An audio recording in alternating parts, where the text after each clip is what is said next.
bem-vindos ao podcast de Clínica Médica da Universidade Federal Fluminense. Meu nome é Ronaldo Gismondi. Eu lembro a todos que esse material é destinado exclusivamente a médicos e estudantes de medicina e não deve ser utilizado por profissionais de outras áreas. O nosso tema de hoje são os nódulos pulmonares solitários.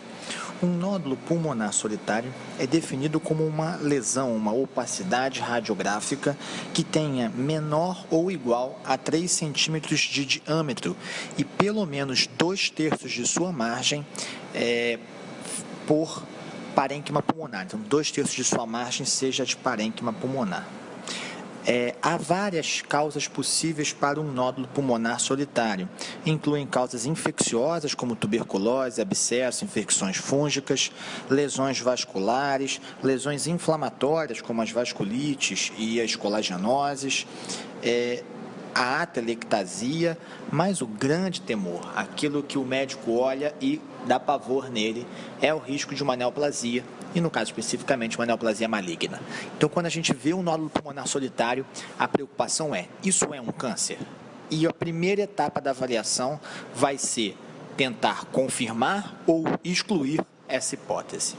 A maior parte dos nódulos pulmonares solitários são descobertos em exames feitos por outro motivo. Então, a pessoa estava resfriada ou gripada e foi radiografar, ou fez o raio-x num admissional, ou você pediu uma rotina de abdômen agudo e aí o raio-x você achou. Então, ele comumente é um achado no exame radiográfico, mas nem por isso deve ser esquecido. Quando você está diante de um paciente com um nódulo pulmonar solitário, você precisa fazer uma anamnese, um exame físico, reunir informações disso e dos exames complementares para você tentar calcular a probabilidade pré-teste de que esse paciente possa ter um câncer de pulmão. Quanto maior essa probabilidade, mais invasivo você vai ter que ser, porque você vai ter que ter maior certeza de ser ou não um câncer. Quais seriam os fatores que influem nessa probabilidade do nódulo ser um tumor maligno? A idade da pessoa é pior nos mais idosos, nos fumantes que fumam mais ou que já fumaram em relação a quem nunca fumou, no doente sintomático, principalmente se tiver hemoptise, porque o câncer é uma das causas mais comuns de hemoptise, o doente que já teve um câncer de pulmão prévio ou um câncer em outro sítio, porque a chance de ser recidiva ou metástase é bastante grande, características do nódulo, como o seu tamanho, a sua localização é pior nos lobos superiores, as suas bordas é pior, por exemplo, quando a borda é espiculada, o seu crescimento, o tumor que dobra de tamanho entre 20 e 100 dias, tem um risco alto de ser maligno. Quando dobra com menos de 20 dias, talvez seja inflamatório infeccioso. Quando demora muito a dobrar, talvez não seja maligno, mas não é uma certeza, mas são ideias que vêm. Então, a sua taxa de crescimento, a parede, se ele é cavitado, esse nódulo, a espessura da sua parede. Então, cavidades com paredes irregulares e espessas têm mais chance de ser maligna. O padrão de calcificação, O padrão de calcificação, em que essas calcificações são pontuais, espalhadas, irregulares ou excêntricas, falam a favor de uma lesão maligna, em oposição, por exemplo, àquele padrão de pipoca do amartoma, Então, todos esses são informações que a gente vai levar em consideração, além de informações do exame complementar, Então, se o paciente fez tomografia e esse nódulo captou contraste, aumentou em mais de 15 unidades, Hounsfield, a sua densidade é um sinal ruim. Se ele captou FDG no PET scan, é ruim. Então, todos esses dados que eu falei, eles são levados. Há várias fórmulas para isso, as fórmulas são complexas, e é necessário consultar uma calculadora. Para isso, a gente tem algumas online, por exemplo. Então, um dos exemplos de site é o www.chestxray.com. Chest X-ray, só letras como CHEST-RAY.com. Não tem BR, é um site americano, que é uma das ferramentas que a gente tem para calcular essa probabilidade. Então, você está lá no consultório, você é clínico, recebe um paciente com nódulo pulmonar solitário que vem perguntar para você o que ele deve fazer. Normalmente, ele vem apavorado pela ideia de ser um tumor. E a primeira coisa que você vai fazer depois da anamnese do exame físico, é ver se ele tem algum raio-x antigo. Se esse nódulo já estava numa imagem de mais de 2 anos atrás e ele é igual, a chance de ser maligna é uma raridade e você está autorizado a não precisar fazer nenhum outro exame complementar. Então, um nódulo que no intervalo maior do que 2 anos não muda é igual, a princípio não precisa ser investigado. Agora, se você não tinha uma imagem prévia, se o nódulo não existia, enfim, qualquer coisa que fuja essa regra, você vai pedir uma tomografia do tórax, né? A tomografia do tórax tem que ter corte de alta resolução, que é aquele corte de 1 milímetro, e preferencialmente o uso do contraste venoso. Essa tomografia vai dividir o nódulo em 2 tipos, os sólidos e os não sólidos. Vou começar pelo nódulo sólido. Quando você pega um paciente com nódulo sólido, a primeira coisa que você tem que fazer, nódulo solitário, é olhar o diâmetro. Se o nódulo tem 8 milímetros ou menos, você vai, baseado se ele é fumante ou não, determinar um acompanhamento. Você vai ter que ver, digamos assim, quando você fará o novo exame. Esse novo exame depende. Quanto mais o cara fumar e quanto mais perto de 8 milímetros for, mais perto a tomografia é. Pode ser daqui a 3 meses.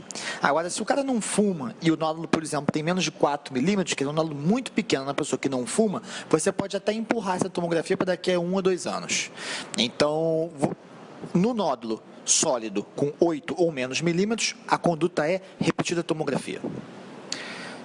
Recomendo o artigo da CHEST, que a gente usou como embasamento, que é um artigo de um algoritmo diagnóstico que a CHEST sugere para esses nódulos, para vocês consultarem como leitura complementar depois. Se o nódulo tem mais de 8 milímetros, aí você vai precisar olhar aquela sua probabilidade pré-teste de câncer, aquela ferramenta que você utilizou. Se a chance é muito pequena, menor do que 5%, você também vai acompanhar com tomografia seriada. Você vai repetir essa tomografia daqui a 3 ou 6 meses para ver se o nódulo cresce ou muda de característica. Se a probabilidade pré-teste é muito alta, acima de 60%, você vai ter que pegar uma amostra histopatológica desse nódulo.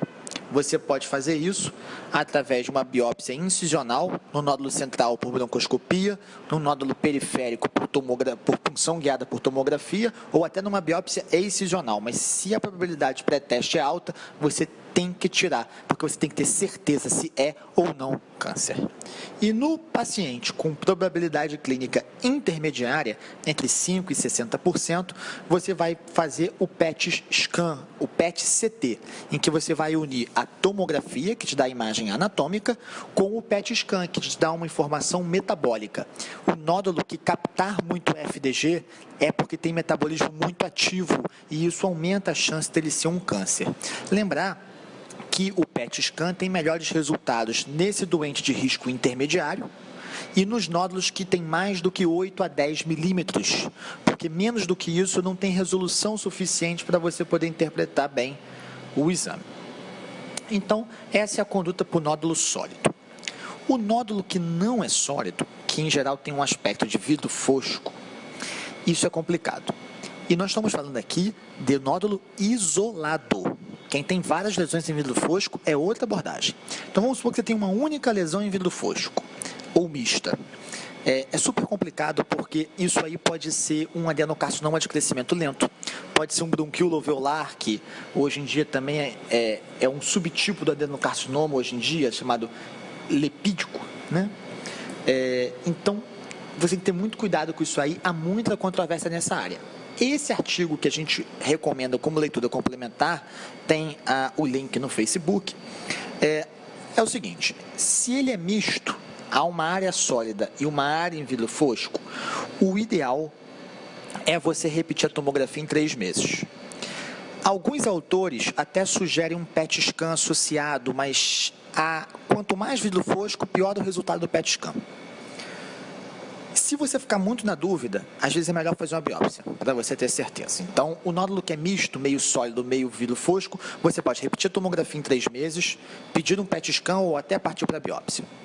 O nódulo que é puramente vidro fosco, a gente também vai dividir pelo tamanho.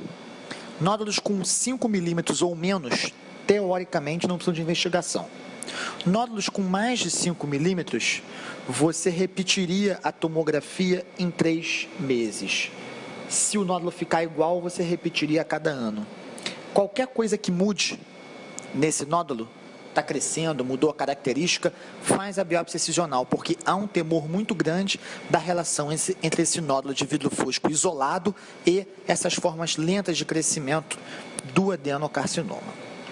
Quem tiver dúvidas ou quiser fazer um comentário, acesse nossa página no Facebook, Clínica Médica UF. Muito obrigado e até a próxima.